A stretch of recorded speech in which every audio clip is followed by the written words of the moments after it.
All right, everyone. We are back with another Relate Well with Dr. Rick Marks. And I'm hoping you've had a great day so far. And we're going to move right into a topic that we all have dealt with at some point, being controlling. We all controlling on some level, let's be honest, right? Everybody has a tendency to be controlling. However, some people are controlling. You know, having a tendency to be controlling and being controlling are not the same thing.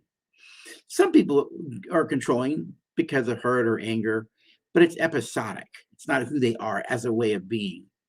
But then there are people who are controlling.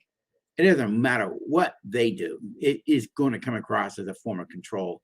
You can think of in the extremes, narcissists, psychopaths, sociopaths, addictive people are controlling as a way of being, as long as they're in their addictions and their addictive personality is still in charge of them. You see, that's a way of being. That is who you are as a way of being. All right. But most people, because they operate in with goodwill and respect, and most people aren't controlling people by nature. But let's be honest, I've been controlling in the past. It's not who I am as a way of being, but I have been. Sometimes I've been hurt, and sometimes I've been afraid.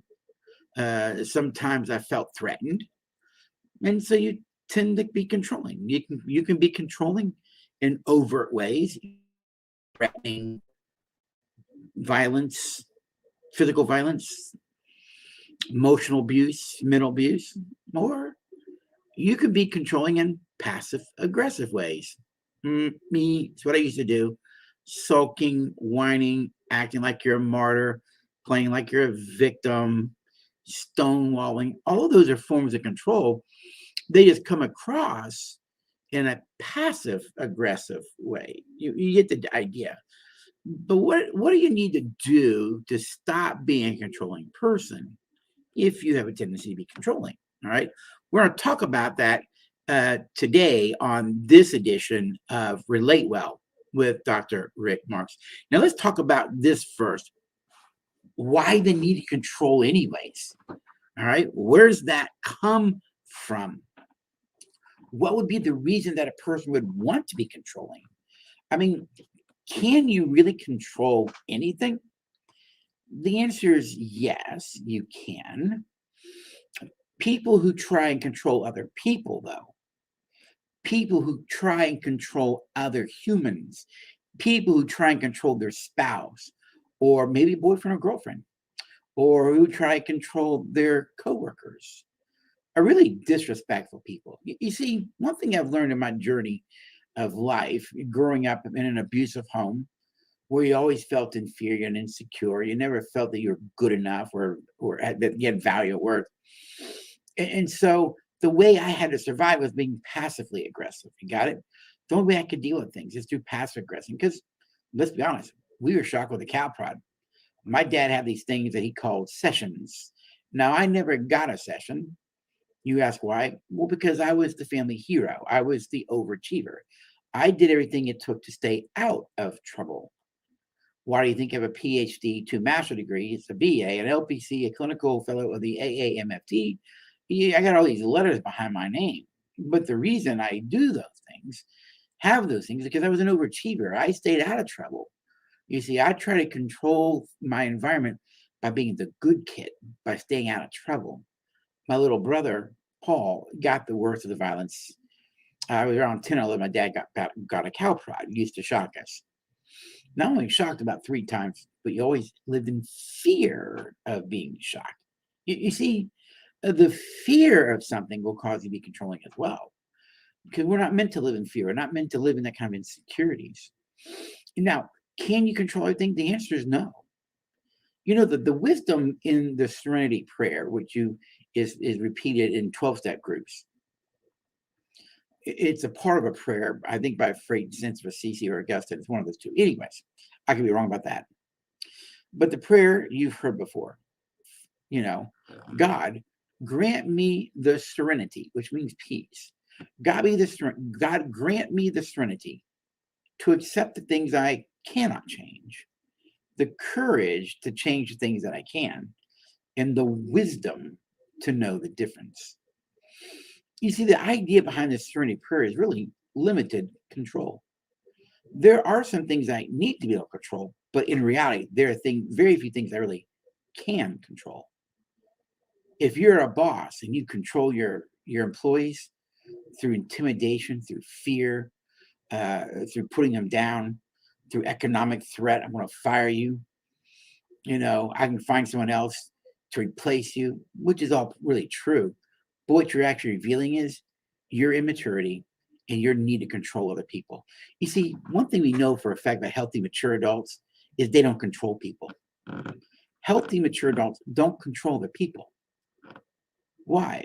Because the control of the person shows your immaturity, it shows your insecurity, it shows your lack of well-being.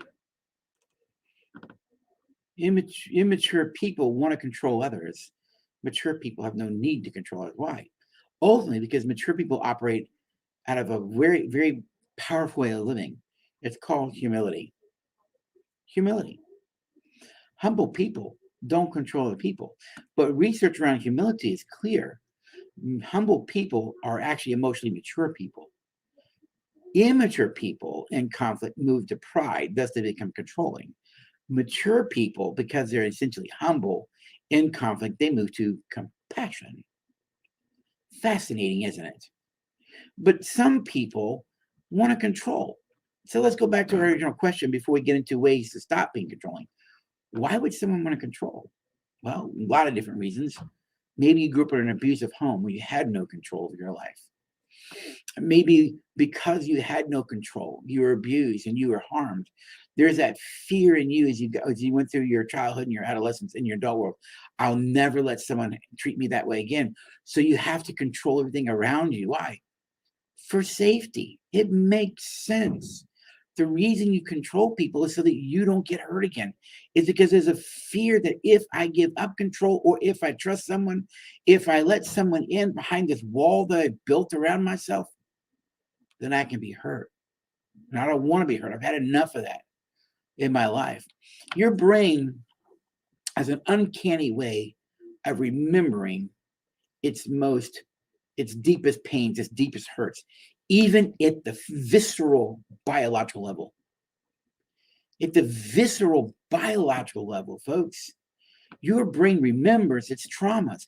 Even if you've had a measure of healing, the brain at the biological level will remember it in the body. In the body. It's why a person who may smell Old Spice by somebody they passed in a store will have a reaction. You go, why?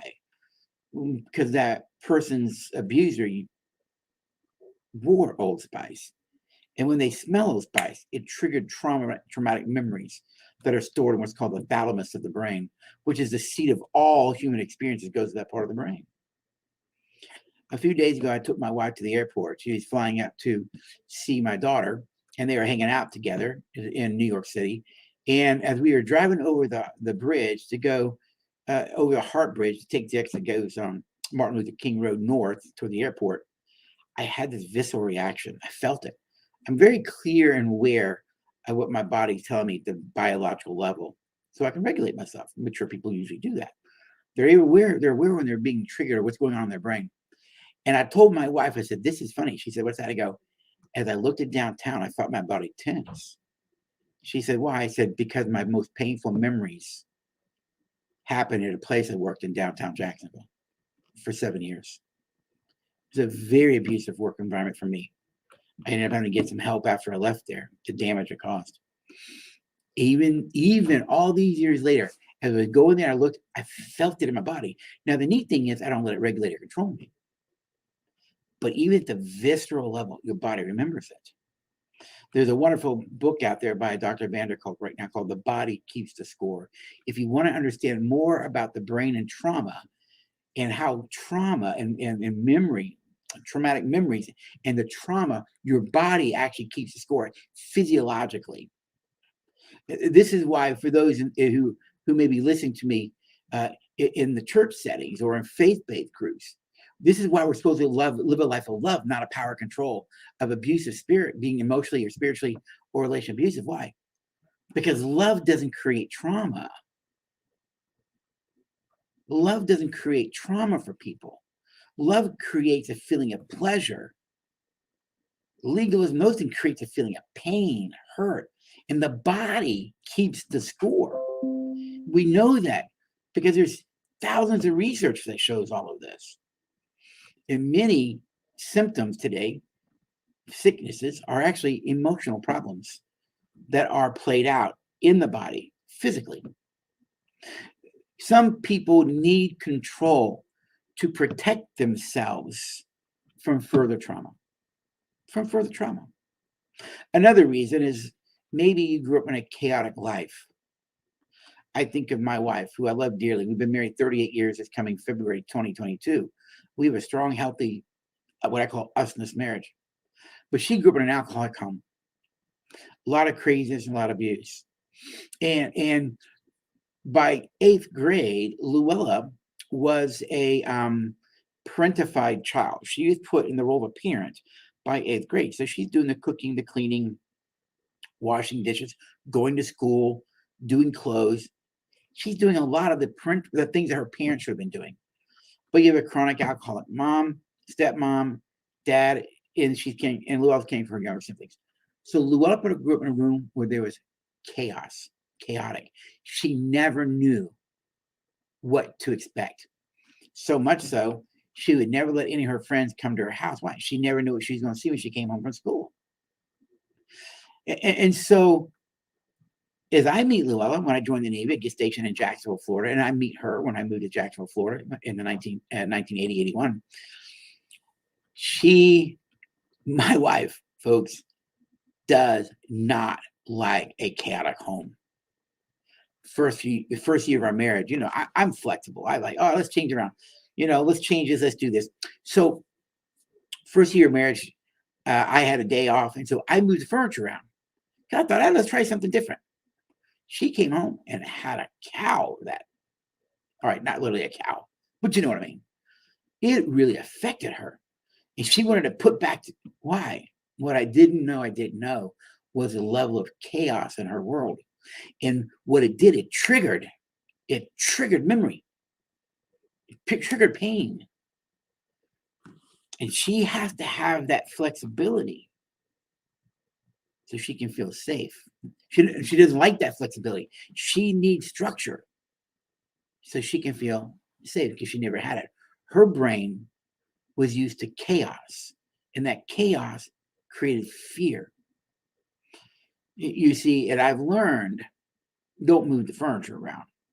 I've learned, make sure before I do something, just run it by her first. Not because I have to. It's because I love her, and I don't want her to feel like I want to create a chaotic world for her. Love wouldn't do that, you see. Grew up in an alcoholic home. She is anti-alcohol in a big way. Got it? I'm not anti-alcohol, never been. All right. I wasn't raised as a legalistic Christian. I wasn't raised as a Christian. All right. But there's no alcohol in my house. Not because I'm anti-drinking. It's because when there's alcohol in the house, it triggers pain and memories for her because of what she grew up with. I don't want to do that. Now, has she gotten better at regulating those feelings? Yes. But out of respect, I live by 4 words: goodwill, respect, humility, and empathy in all things. Out of respect, I don't do that. I don't have alcohol in my home. Now, I'm not a drinker anyways, so it really wouldn't matter. My kids do. But I told them, look, you can drink all you want. That's up to you. But it won't be in my house. Why? Out of respect for your mom. We want her to have a home that she feels safe in. You see, sometimes if you grew up in a chaotic world where it's always, you never knew what to expect, you're going to want some level of control, aren't you? Of course you are. Another reason we want control, some people just have an addictive personality, and the addict personality likes to control everything. Because addicts don't relate to people as people. Addicts relate to people as objects. You see what addicts do? Addicts emotionally bond to objects and processes. They don't emotionally bond to people. This is why addicts manipulate people. This is why they're controlling other people. Why? Because they don't bond to people as people. They bond to people as objects to be manipulated. And so addictions are reasons people are controlling. Of course, you can think about narcissism or other access to diagnoses, and access to diagnoses is a term it's used in the mental health field. They're your character disorders: antisocial personality, psychopathic personality, narcissistic personality, borderline personality. Those are other reasons that people are controlling. Another reason people are controlling is some people are perfectionists. That's right. Perfectionists tend to be controlling. Why? Because they want the world to be perfect. And if they can't, in order to have their world the way they want it, in order to feel perfect, like their world is perfect, they have to control. The problem with perfectionism is it's a false belief that you can control everything in the world to make it perfect. So I always like to help people who have perfectionism. So if you're listening to me and you struggle with perfectionism, I can help you become a very good perfectionist. Are you ready? All you have to do is develop 3 traits. That's it. 3 traits, no more. If you make these traits a part of who you are as a way of being, you can be a very, very good perfectionist. You're asking, what are the 3 traits, Doc? Here they are. Number 1, you develop these 3 traits, you'll be a good perfectionist. Here we go.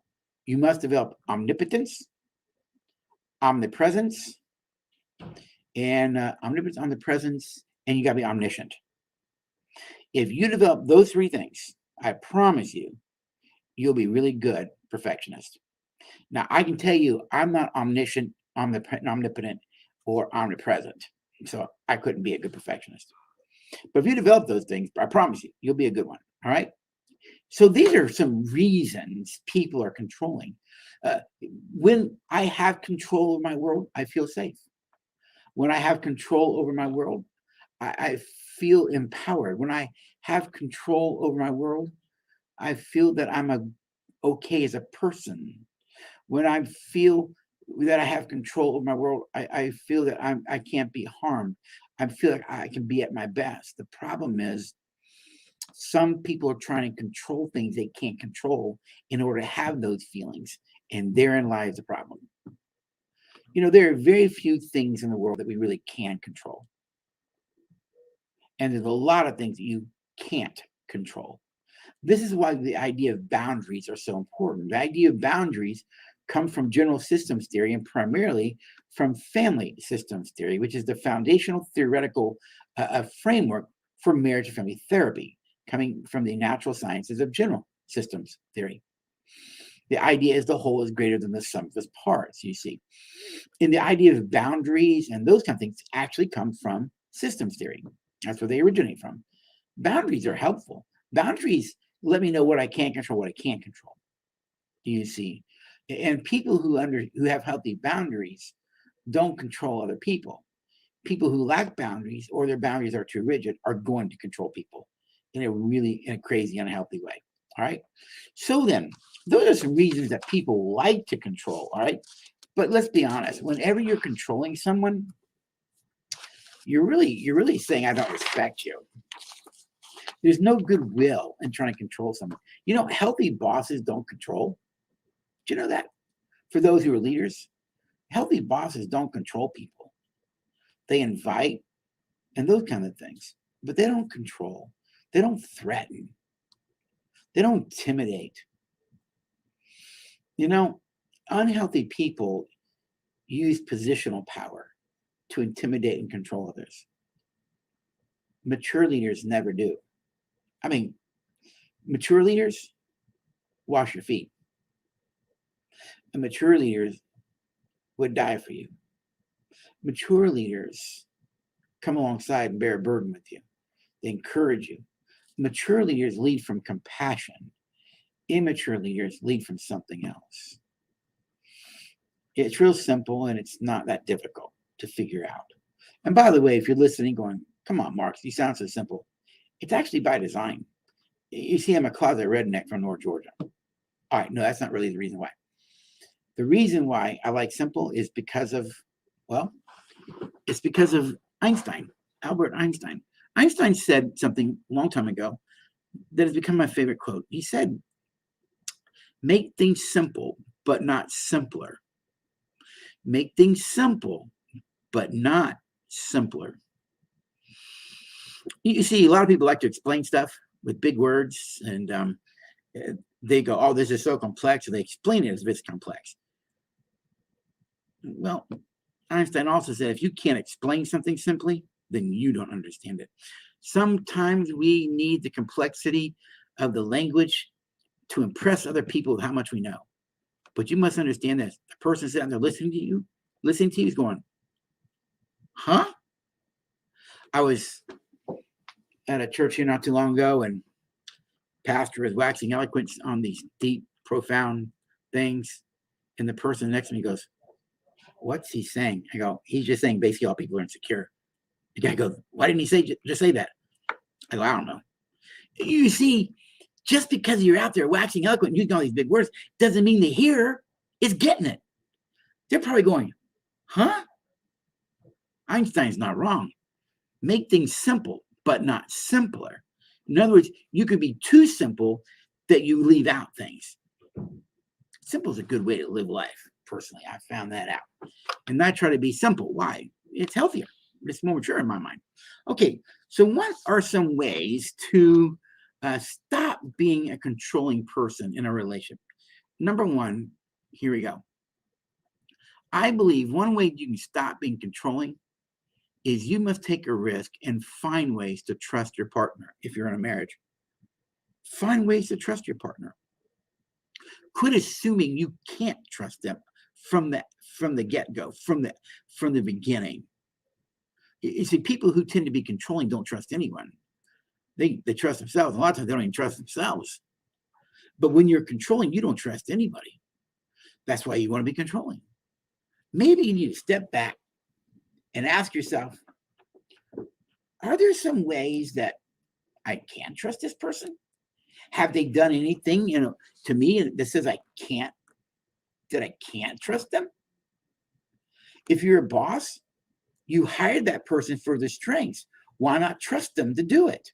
You hired them for a job. Why not trust them to do the job? Why is it that you hired someone for their gifts and abilities and then you try and control them? I always said I find it interesting that you hire someone based on their resume for all their strengths, and then the rest of the time they work for you, guess what? All you do is put them down. You point out all their negatives. I go, didn't you hire them some positives? Are those positives at least still there? Find ways that you can trust your spouse. Find ways to trust them.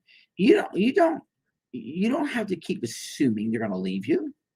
You don't have to assume they're going to put you down. You don't have to assume they're going to invalidate you. Check it out. But I have learned this. You do reap what you sow. The law of attraction is you attract the very things to you. In other words, if you're an angry person, you'll attract anger to you. If you're a critical person, you attract criticism. If you're a fear person, you attract fear.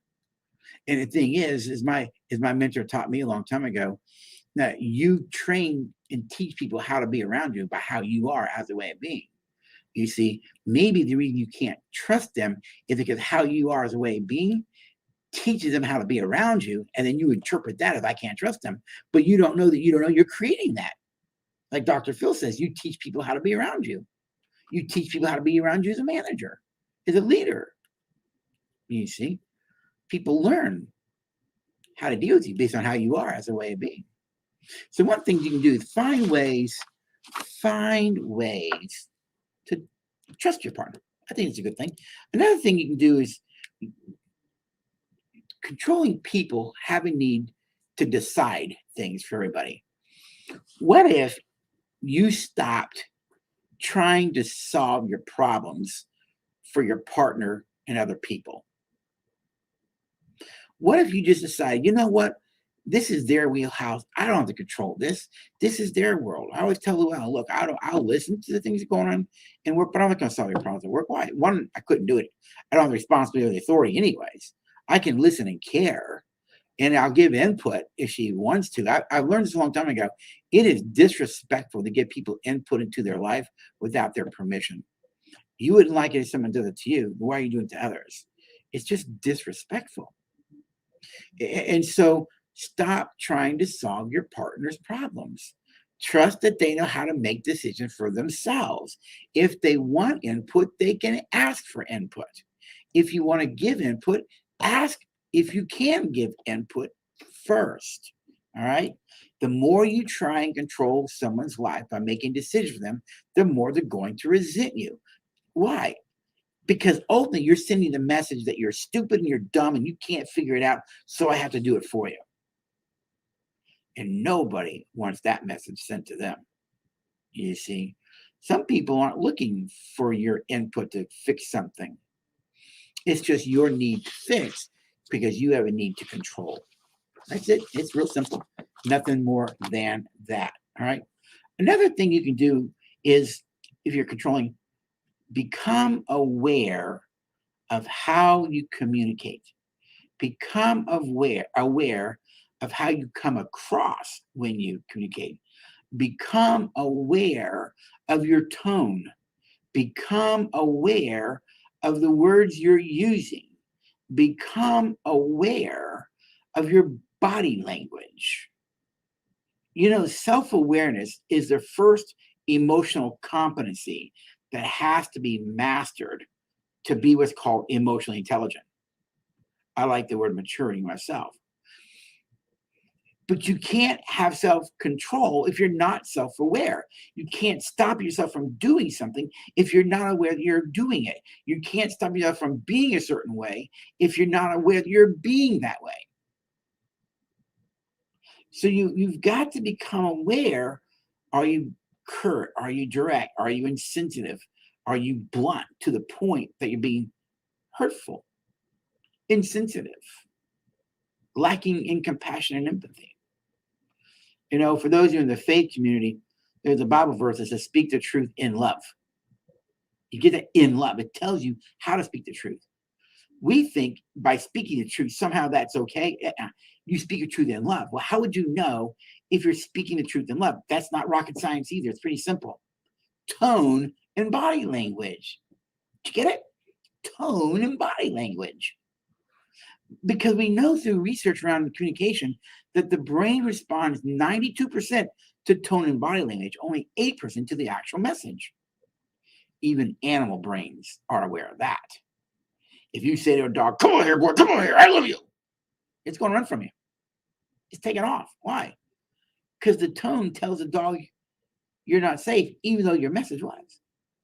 Same time, if I said something like this, come here, buddy, that's right, come on, boy, come on, I'm taking you to the vet today, I'm putting you down, that's right. It's going to come right up to you. Why? Because the tone says you're safe. Mind your tone. Be aware how you're communicating. Another was, why don't you start relinquishing control of things you do in your home? Do you always have to plan the activities? Do you always have to decide where we're going to go eat? Do you always have to decide how much somebody's going to eat? Do you always have to decide everything for your partner, particularly if for your spouse who is an adult? You understand that when you control another person, you're going to come across as a parent, and you're going to treat them as if they're a child. And when you plan all the activities and the events and tell them what they can or can't do in those activities, events, you understand you're basically acting as a parent. Don't treat your spouse in a way that suggests they're a child and that they can't make those decisions for themselves. One thing I can tell you for a fact, now the early years of my marriage, I was pretty immature, so I was passively aggressive, right? I controlled in passive ways. But I can say with pretty good assurity, my wife would tell you, I don't really control much. I let her be her, and I want her to be her. Matter of fact, a healthy marriage actually encourages your spouse to become the best version of themselves, because the marriage relationship helps them become the best version of themselves. You see, and so those are some other things. Another ones, if you are controlling, one of the things that you can do to stop being controlling is go get some professional help. Go see somebody. Find out what's behind it. All right. Another thing you can do is, what are the insecurities? Identify the insecurities in you that lead you to want to be controlling. All right. What are your insecurities? You fear failure? Do you fear being taken advantage? Do you fear rejection and abandonment? What are the insecurities and fears behind your need to control? And another thing I can think of that will help you not be controlling is stop thinking of your needs and start thinking of the needs of your spouse. Start thinking of your spouse's needs. Be aware of what their needs are. Quit focusing on your needs. Humility is a very powerful way to live life. You see, I kind of like to say it this way. And for those who are listening in who are not a faith community, that's okay. But I think this gives a bit of help for anybody, be it religious or not. When we talk about angels and demons were those that kind of rebelled against God and took off with Satan, right? Lucifer. Pride is the realm of the demonic. That's their realm. Humility is the realm of the angels. Whenever you operate in pride, you are operating in the realm of the demonic. That's their realm. No wonder God resists the proud, but gives grace to the humble. Why? Humility is the realm of the angels. And you get to choose which spiritual realm you want to operate in. Pride, the realm of the demonic, or humility, the realm of the angel. You decide, make a decision. You see, what if I moved to humility and I began not to think about my needs, but I began to think about the needs of my spouse? I began to consider my spouse's needs. I began to think about what Luella's needs are instead of worrying about my needs, what I want. Move to humility and consider their needs. That'll help you stop being controlling in a heartbeat, right? Another thing that controlling people tend to be is judging and critical. Judging and critical. Because you understand, for you to judge puts you in power. For you to judge another makes you superior to them. For you to judge another person, it basically says, I'm better than you and you're not. Better than me. If you move to humility, you'd stop judging. If you move to humility, you'd learn to be accepting. The opposite of judging people is accepting people. Do you get that? The opposite of judging people is accepting people. What if you move to start being accepting of your spouse? Oh, and by the way, that's not just accepting them, they're good things. It's also accepting that they have challenges, accepting that they have weaknesses, accepting that they have hurts and wounds, and you love them in spite of it. Do you get that? You love them in spite of those things. When we first got married, Luella had a lot of struggles from a very broken childhood. And religion, I call it, my words, not hers. She became a hyper spiritual religious addict. Many years ago, I taught a breakout session at the annual conference of the American Counseling Association, the huge professional organization for master level counselors, basically, your MACs, your LPCs, those kind of things. And it was on religious addiction. I wrote it as a doctoral paper when I was in graduate school in Texas. I think she's more of a religious addict. Religious addiction isn't true faith. It's actually, I need religion to make myself feel loved and feel that I'm a good Christian. And so you adhere to performance. You adhere to rules. You adhere to all these things you're told you're supposed to do and or be, but it's actually a lack of faith. It isn't real faith. It's a lack of faith. Your faith is in the system, not the person that you're worshiping. And so her faith was in that system until she realized the system didn't make her more loving. It actually made her more judging. And my kids received the brunt of that. I always had been. But my kids did it. And when she saw the damage in them, that's when she really began to change, you see. There's always a sense of judging. I was never a good Christian because I didn't fit the model Christian that her church said I was supposed to be. Fortunately, I never will and don't intend to. You with me? It doesn't make me not a good Christian.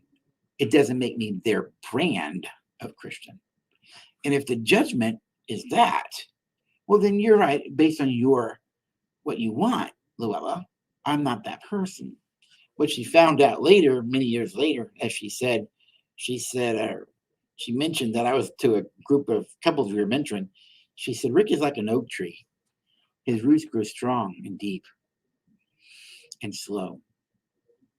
What an affirmation. But I told her, I'm not going to be what they say I'm supposed to be. I've got to be true to me, who I am, and what God says I'm supposed to be. I accept people for where they are. I don't judge those people. Why? Who am I to judge? I got my own baggage, right? That's where wisdom comes into play. So you start accepting people. Do I have to like what people think? No. Do I have to believe what they believe? No. Do I have to accept their beliefs? No, I don't. But I'm not going to judge you. I want to be here. I want to love you as you are and accept you as you are. And when you want to change, you'll change. And if you don't, you won't. It's real simple. I don't make it rocket science. I'm not going to live my life worried and bothered because you want to live a certain way that I disagree with. All right. We also, another thought here is that